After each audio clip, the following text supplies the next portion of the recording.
My ex vanished in a whirlwind of misunderstanding, blocking every trace of me and disappearing without a backward glance. And now, 7 long years later, she reappears bearing an outrageous demand. Let me take you back. My ex, Cindy, now 30, was only 23 when we began our 4-year college romance. We met amid the clamor of university life, and after graduation we even shared an apartment, a shared nest that collapsed when she abruptly ended it all without explanation. Cindy, a year my senior and a confident college senior, had initiated our love when I was too timid to speak up. She'd been the first to ask me out, and within 6 months, she whispered I love you as though it were the only truth in the world. It was she who proposed that we move in together after college. To some, she might have been the ideal partner, but beneath her charm lurked a relentless insecurity. I never fully understood why she doubted me so, though perhaps it was my own hesitation that fueled her jealousy. No matter who the other girl was, even the briefest conversation sparked her ire. After our first few quarrels, I found myself cutting off every female friend, even those I'd known since childhood, because Cindy's presence eclipsed any connection with them. Now, years later, I've reconnected with those old friends, and my wife welcomes everyone regardless of gender, but back then I was confined to a narrow circle of guy friends. Even a simple boys' night was forbidden, as Cindy insisted it was merely an excuse to get wasted and flirt with strangers. I couldn't see the injustice at the time. Her constant affirmations of love and desperate claims that she couldn't imagine a future without me had me wrapped around her finger. I clung to the dream of marrying her, believing that if I loved her enough, nothing could break us apart. Yet, as time pressed on, her jealousy grew into an ever-tightening noose. Living together became unbearable. She hovered over me like a shadow, scrutinizing my phone, tracking every step, and demanding constant updates on my whereabouts, threatening to bar me from our home if I faltered. Despite the suffocating atmosphere, I somehow remained until, in a twist as unexpected as it was painful, she shattered our fragile life together over a minor misunderstanding. That misunderstanding began on an ordinary day when my sister, Lauren, decided to pay a surprise visit. Usually, she'd give Cindy a heads up to quash any suspicions, but that day, Cindy was away. Lauren, 33 Fahrenheits, had been at a friend's place, enjoying a rare moment of freedom, and her unannounced arrival caught me so off guard that I forgot to send Cindy a quick text, as I always would. We ended up talking for nearly 2 hours in the quiet of our shared space, until a sudden call from her boss shattered the calm and sent her rushing off. In the chaotic aftermath, a tiny, almost imperceptible detail sealed our fate: a stray lipstick. In her haste to reapply her makeup before leaving for work, Lauren had set it down on our couch, and in my distraction, I failed to notice its presence. Moments later, Cindy returned. Her cheerful demeanor evaporated as her eyes caught sight of that rogue lipstick. I remember the instant vividly. As soon as she settled onto the couch, she sprang to her feet, snatched up the lipstick, and in that frozen moment, I realized I was doomed. There was no way she'd let this trivial mark slide. I tried to ease the tension by confessing the truth. Lauren had dropped by during her lunch break, and in her rush, she had forgotten to tuck her lipstick away. But Cindy's disbelief was immediate and fierce. First, she pointed out that Lauren usually sent a group text before arriving, a courtesy she had blatantly ignored that day. Second, she argued that my sister, who hardly ever bothered with makeup, would never fuss with lipstick in our home. Convinced I betrayed her with another woman, Cindy's reaction exploded into a tempest of fury. She transformed before my eyes. Her voice rose into a blood-curdling scream as she hurled cushions and books across the room, each throw a punctuation in her tirade. The climax came when she flung the TV remote straight at me. I ducked just in time, heart pounding as I realized I had to escape. I raced to our bedroom and locked myself in, stranded without my phone, forced to endure an hour of her unrelenting, venomous accusations as she raged outside like a wild banshee. When her shrieks finally waned to an uneasy silence, I mustered the courage to peek out, only to find the house empty and the door left carelessly ajar. I waited, assuming she was out on a contemplative walk, but as midnight passed without her return, anxiety took root. I attempted to call her, only to discover that every ring met silence. Texts went unanswered. Soon, I realized I had been blocked from every channel of communication, and she'd erased me from her digital life as if I'd never existed. In my growing desperation, I reached out to her friends, only to be met with the same icy rejection. For weeks, I scrambled through every possible means to reconnect, but her silence was an impenetrable wall. After nearly a month of fruitless searching, I had no choice but to accept that she intended to vanish forever. Those ensuing months were the darkest of my existence. I trudged through each day, haunted by her absence, clinging to a memory that refused to fade, even as everyone around me insisted I was better off without her. I lingered in that apartment for a year, stubbornly believing that if Cindy ever returned, she would find me there. But eventually, I moved on, leaving behind not just a place, but the hope of ever reconciling with her. The absence of closure was a wound that festered, plunging me into depression and leading me to shun the company of other women, for fear of betraying the memory of Cindy. Then, unexpectedly, everything changed when Amy stepped into my life. At 27 Fahrenheit, she was a gentle presence at work, a colleague whose sweetness and radiant beauty extended to everyone she encountered. Intelligent, graceful, and impossibly kind, she dismantled my defenses with a quiet, relentless warmth. Despite my resolve to never love again after Cindy, I found myself falling hard for Amy. Nearly 4 years later, with 2 years of marriage behind us, I have discovered a joy I never thought possible. I had almost buried the past, until Cindy resurfaced, 7 years after our breakup, 7 years after she'd abandoned me over a petty misunderstanding. It happened on an ordinary weekend. Amy and I were at home, enjoying a rare moment of peace, when the doorbell rang. I opened the door, and before I could register the shock, there stood Cindy, clutching a little boy, no older than 7, dragging him before me as if he were a living accusation. Without preamble, she launched into a tirade, demanding that I pay 7 years' worth of child support immediately. She ranted about how she had spent those long years tracking me down, all for the sake of giving our son a father. I stood rooted to the spot, overwhelmed and mute, as she accused me of being an absent parent and demanded payment for years of neglect, a sum I had somehow evaded by fate. The barrage of her words left me stunned, unable to muster even a single reply as she continued her onslaught. It was painfully clear, I had waited a full year for her return after her abrupt departure, and yet she had abandoned not only our relationship but, it seemed, the very possibility of understanding our son's life. Just as I was drowning in disbelief, Amy stepped outside to assess the commotion.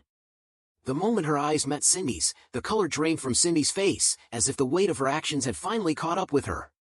In an instant, Amy and Cindy collided in a furious exchange of bitter words, voices overlapping in a chaotic maelstrom of insults and accusations. I remained a silent bystander, alongside the bewildered little boy, desperately trying to piece together the unraveling chaos. Then, with steely determination, Amy issued an ultimatum. If Cindy didn't leave immediately, she would call the cops, a threat that sent a shiver of fear down Cindy's spine. Although Cindy's anger burned hot as she hurled dirty looks and curses at both of us, the threat was enough to force her retreat. In a panic, she scooped up her son and bolted from our doorstep, leaving behind only a trail of curses and shattered remnants of what once was. I was left reeling, confused and numb, expecting that Amy would later fill in the details of this bizarre encounter. Instead, as soon as Cindy vanished from sight, Amy pivoted toward me, her face contorted with rage and betrayal. She screamed, accusing me of deceit, insisting that I had hidden everything about my past with Cindy from her. I could only stand there, utterly bewildered by her accusations, for it was as if she believed I had deliberately concealed my history with Cindy. I had never hidden a detail from Amy. I'd always spoken openly about my ex, laying bare every secret of that past life. So, when she reacted with such unbridled fury, I was utterly baffled. I'd never even shown her a single picture of Cindy. Not out of malice, but simply because fate had robbed me of my phone before moving into my new house, along with every cherished image of Cindy it contained. I'd even scrubbed most of our photos off social media, each one a painful reminder of a love that had dissolved without explanation. In short, I erased her from my online world, and with the loss of my phone, every remaining snapshot vanished, never to be recovered. Sure, a few group photos still lingered on friends' pages, but I made sure they were taken down too. I couldn't bear to see my face entwined with hers. I would have shown those images to Amy if she'd ever asked, but she never did. Digging through old group shots or pictures of Cindy felt like an unnecessary torment when she didn't even seem curious to see the woman. Then, as if that wasn't enough, Amy announced she needed to leave, to live with her parents for a while so her anger could cool and her mind clear. Despite my desperate pleas for her to stay, she insisted she couldn't bear sharing the same room with me, needing space to sort through her feelings. I was left in a haze of confusion, the whole episode echoing the painful patterns of my past with Cindy. Devastation clung to me all day, and it wasn't until the next morning that I mustered the nerve to make a few frantic calls in search of answers. I first reached out to her parents, only to be met with harsh reproach. They scolded me for not warning them about Cindy sooner, instead of springing everything on Amy. Their words scorched me, and before I could glean any insight, the call was abruptly ended. Desperate for clarity, I turned to Amy's eldest sister, my sister-in-law, who, in my disoriented state, became my last hope. I spilled every detail of the ordeal, and that's when she revealed the shocking truth: Amy and Cindy were cousins. For the record, Cindy and even the alias CIA aren't their real names. I'd never used these names in reference to her before, which is why Amy hadn't made the connection. It turned out that Cindy had long been a merciless bully, one whose cruelty had scarred Amy's childhood.